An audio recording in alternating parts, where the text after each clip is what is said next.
Bon les gars, j'espère que vous allez bien. On se retrouve du coup pour parler des matchs entre le Portugal et le Congo et aussi l'Angleterre du coup contre la Croatie.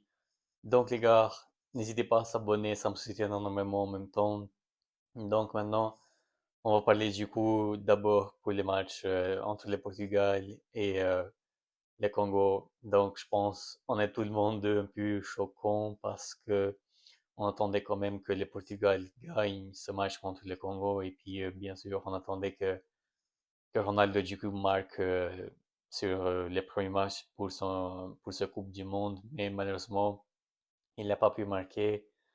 Donc là on a eu du coup l'équipe de Portugal franchement très décevant.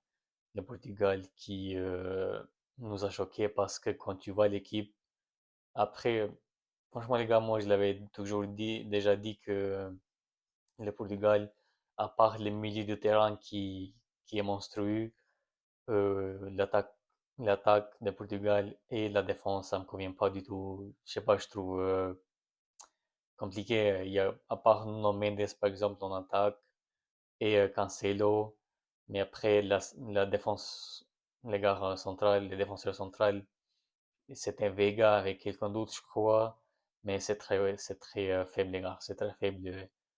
Et j'imagine même pas quand il va y avoir des équipes plus grandes que le Congo. Parce que même Congo, du coup, aujourd'hui, les gars, on a très bien vu que ils ont mis en difficulté cette équipe de Portugal, les gars. Ils ont eu quand même beaucoup d'occasions. Le Congo, les gars, aujourd'hui, beaucoup de monde vont dire qu'ils ont fait genre le bloc bas et tout. D'accord, ils ont fait le bloc bas, mais ils ont quand même créé beaucoup aussi d'occasions, très souvent. Et il y avait du coup des moments où c'était ouvert, le Congo derrière. Donc, les Portugal, ils n'ont pas réussi du coup à profiter. Donc, c'était, c'était compliqué du coup pour le Portugal à marquer beaucoup de buts. Après, Jean Neves qui marque ce but, d'accord, c'était un très bon but. Parce que, en plus, regardez les gars, c'est le milieu de terrain qui marque, c'est pas un attaquant, mais c'est le milieu de terrain qui marque.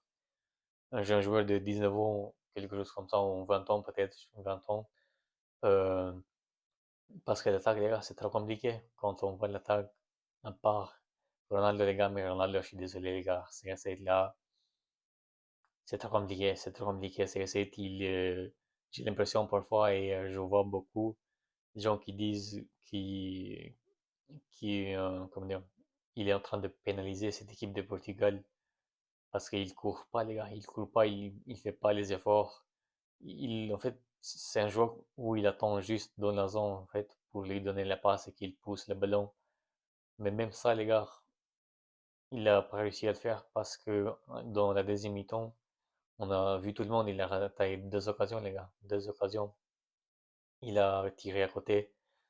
Donc, c'est les gars, je suis désolé, mais je pense faut pas qu'il soit titulaire. Je pense peut-être Ramos, il aurait fait mieux, peut-être, dans ce match-là. On sait jamais. Mais sinon, après, c'est pas que la faute de CR7, bien sûr. C'est pas que sa faute parce que quand tu vois, quand vous voyez du coup les autres, par exemple, les ailiers là, Neto, les gars. Moi, ça me convient pas du tout ces joueurs, je sais pas moi. Il y a beaucoup de monde qui l'apprécient, mais personnellement, j'aime pas du tout Neto. Neto, c'est juste un joueur qui va courir, qui va faire le pressing, d'accord, mais quand il faut être, quand il faut être décisif, il l'est pas. Et après, sur l'autre côté, les gars, sur l'autre côté de l'attaque, il y avait qui? Il y avait Bernardo Silva, je crois. Même Bernardo Silva, les gars, c'est compliqué pour lui maintenant aussi parce que avec l'âge maintenant, ça devient compliqué. Il a plus le même Bernardo Silva, les gars, qu'on a connu avant, il y a 2, 3 ans, par exemple, à City, c'est plus le même joueur. En plus, là, il est allé au Real, mais qu'est-ce qu'il a fait au Real, les gars? Moi, de côté, je suis content qu'il n'est pas venu au Barça. Je sais pas pour vous, mais moi, je suis content, les gars. Je suis désolé, mais moi, personnellement, sans manquer de respect pour Bernardo Silva, c'est un très bon joueur, mais là, c'est plus le même Bernardo Silva. Donc, voilà, l'attaque, les gars.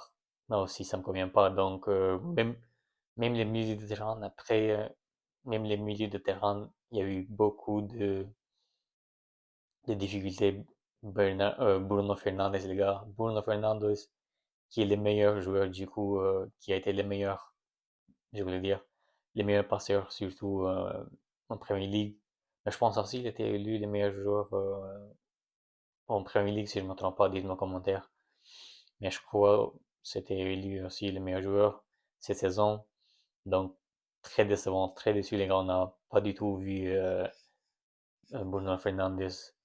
Vitinha, bon, c'est compliqué, les gars. Compliqué aussi pour Vitinha. Donc, mais malgré ça, Vitinha avec Neves, ils ont quand même tenu bien les milieux de terrain de Portugal.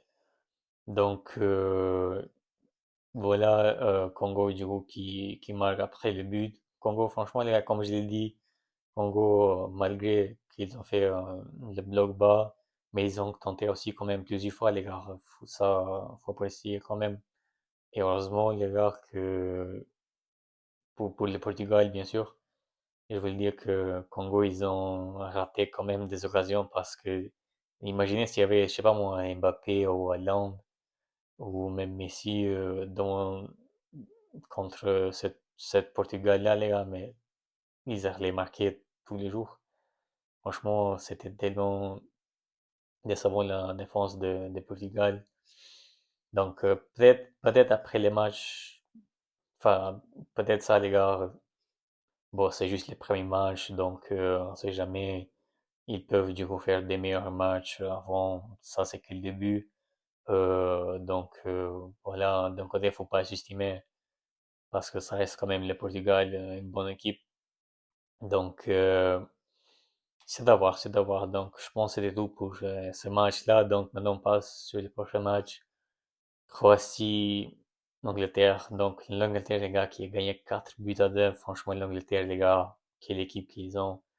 Et là, on n'a pas du tout senti, en fait, l'absence de, je sais pas moi, Cole Palmer, Trent Arnold. Il y avait qui d'autre, les gars? Franchement, j'ai oublié quel joueur il avait mis. Genre, il avait pas convaincu, j'ai oublié un peu. Mais sinon, les gars, exceptionnel cette équipe de l'Angleterre sur ce match. Euh, Touré, les gars, je pense qu'il a changé quand même beaucoup cette équipe de l'Angleterre. L'équipe de l'Angleterre qui fait beaucoup le pressing, les gars, qui fait beaucoup d'efforts défensivement. On a le Harry Kane, les gars. Harry Kane qui est monstrueux, franchement, quel joueur. Que ce soit défensivement ou même offensivement, exceptionnel. C'est un top player, les gars. Franchement, exceptionnel la saison qu'il est en train de faire. Doublé ce soir. Euh, il fait presque tout, les gars. Il s'en fout. C'est un joueur exceptionnel. Après, on a les milieux de terrain, les gars, monstrueux aussi. Bellingham, même si je suis le supérieur de Barça, les gars. Mais il faut que je le dise quand même que ce soir, il a fait un très grand match, exceptionnel. Le but aussi qu'il a marqué, c'était un très bon but. Declan Rice aussi, les gars, quel joueur aussi. Il y avait aussi un jeune joueur, les gars, là, euh, je sais plus comment il s'appelle. Henderson, quelque chose comme ça, si je me trompe pas, j'ai oublié les gars des nos commentaires. Je crois qu'il joue à Nottingham Forest. En plus, je crois, j'avais vu Manchester City ils ont envoyé une offre de 120 millions d'euros, quelque chose comme ça pour ce joueur. Franchement, il était trop fort ce soir aussi, les gars. Là, je vois pourquoi City, ils ont envoyé une offre pour ce joueur. Franchement, les milieux de terrain aussi de l'Angleterre, c'est très fort. Classe mondiale, la défense, bon, ça va. Ils ont pris quand même deux buts, mais en réalité, ça va. Riley, les gars, latéral gauche, là, quel joueur, franchement, exceptionnel. Euh, Il n'y a rien à dire sur ce joueur. Côté droit, après, j'ai oublié, il y avait qui côté droit, mais bon. Donc, on a eu aussi les joueurs de Barça, Gordon, les gars. Bon, Gordon, c'est vrai qu'on n'a pas trop vu ce soir. Après, il n'a pas eu trop de ballons quand même. Parce que l'Angleterre, on a vu qu'ils ont joué beaucoup sur Madueke là, vu que Madueke, peut-être c'est un peu plus cohérent, genre avec les dribbles et tout, mais après Gordon, il a fait quand même les efforts défensivement, les pressings, il a fait ça quand même, mais bon, après, voilà, c'est pas que c'était le meilleur Gordon qu'on a vu, parce que, comme j'ai dit au début, ils n'ont pas joué trop sur le côté de Gordon ce soir. D'après mon avis, je sais pas qu'est-ce que vous en pensez, mais bon. Après, les gars, moi, ça m'inquiète pas, personnellement, ça m'inquiète pas ce match. Donc, soyez pas trop inquiétés, les supporters de Barça, pour Gordon. Donc, après le deuxième mi-temps, du coup, on a eu aussi Saka qui est rentré avec Rashford qui est buteur. Attention les gars, Rashford, je veux pas quand même voir quelqu'un, genre des gens qui vont me dire, ouais, il faut garder Rashford et tout. Non les gars, il faut pas garder Rashford. C'est pas fait un joueur pour le Barça. D'accord, il va marquer des buts comme ça, c'est pas un joueur nul quoi, mais quand même, faut pas s'enflammer juste parce qu'il a marqué ce but-là, les gars. Euh, de toute façon, on verra bien comment ça va se passer sa Coupe du Monde, mais malgré malgré qu'il a été décisif ce soir, quand même, personnellement, je pense pas qu'il faut garder Rashford. Après, voilà, j'allais dire d'autres aussi. Bon, la Croatie, du coup, la Croatie, bon, c'est quand même une belle équipe, les gars, c'est pas mal. Avec les moyens qu'ils ont après, bien sûr, c'est pas qu'ils ont des superstars dans leur équipe. Bah, il y a Modric, mais Modric, quand même, les gars, là, c'est compliqué maintenant. Si pour Modric, 40 ans, 41, quelque chose comme ça. Je crois qu'il a le même âge comme Ronaldo. Donc voilà, on ne peut pas compter sur Modric maintenant. On a vu en plus à la deuxième mi-temps, il a été remplacé par Kovacic. Même voilà, sinon Croatie, bah, ils ont essayé quand même, ils ont marqué quand même deux buts, très bons buts, franchement, j'ai trop aimé les buts qu'ils ont marqués. Mais sinon voilà, c'était quand même l'équipe de l'Angleterre qui a dominé la plupart de ce match, avec les pressings qu'ils ont fait, mais exceptionnels. Donc voilà les gars, je pense j'ai tout dit. N'hésitez pas du coup à participer dans les commentaires les gars. Qu'est-ce que vous en pensez un peu de ces matchs? Et dites-moi en commentaire si vous avez des questions, je vais répondre à tout le monde. N'hésitez pas les gars à s'abonner. Prenez soin de vous. Ciao.